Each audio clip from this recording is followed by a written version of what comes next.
Good afternoon, Joe Victor with Allendale incorporating closing commentary for Thursday. And of course, this is June 17th on a Thursday. And of course, did see that the primarily corn, wheat, higher on the day, new crop beans. And that is one discussion we're going to have, is looking at new crop and versus the old crop beans. We did see the spread narrow in a little bit, and that is we had old crop beans that were inverted very strongly to new crop.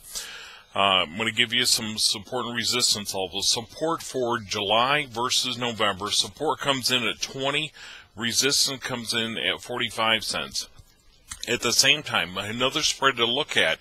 Look at the spring wheat versus winter wheat. We are harvesting winter wheat crops, both hard-red winter wheat, soft-red winter wheat. And not only harvest there, but also looking at spring wheat. And of course, harvest, we don't really harvest that crop until later August, early September. That is what is more notable that we see in Canada. Canada, I'm going to give you some statistics on that.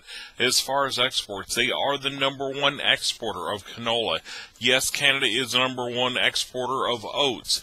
And it comes down to barley, they're #5. When it comes to wheat, they're #4. Spring wheat, they've got to have it. And it's normally a 100-day program that we'd like to see the spring wheat growing in Canada.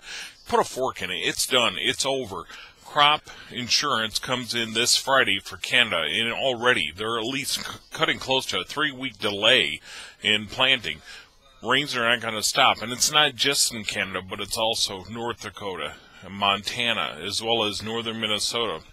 And of course, that is the spread that you need to take a look at, is Minneapolis wheat versus winter wheat crops. And if you want to look at Kansas City, or you want to look at, in this case, Chicago, soft winter wheat, we have support coming in at 80 or 60 cents and resistance coming in at 80 cents. So that is two spreads you need to be taking a look at and contacting your Allendale representative about that.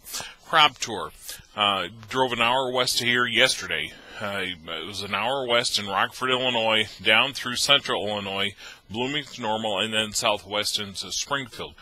Folks, I'm telling you, from windshield appraisal only, the corn crop looks phenomenal, and that is very even. A lot of germination, some of the best corn I saw, bar none, in that drive yesterday.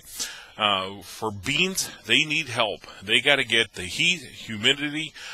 We have not seen beans canopied. I'm going to say the average right now, you're looking at beans that are about ankle high. You're looking at corn that is anywhere from knee high to belt high. And of course, beans need to get up and get along here.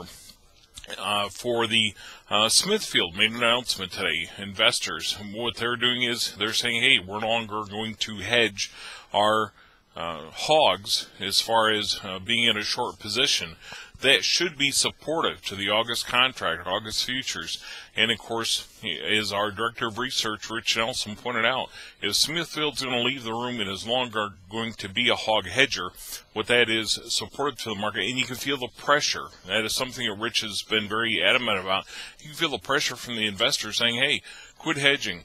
And again, you have tight supplies. For the most part, look at bean crush, and I'll be out a little bit later today. I look at the CIF rates, and I look at Rotterdam. CIF rates continue to be very strong for soybeans, and of course, we're aware that crushers are going to close down for maintenance levels.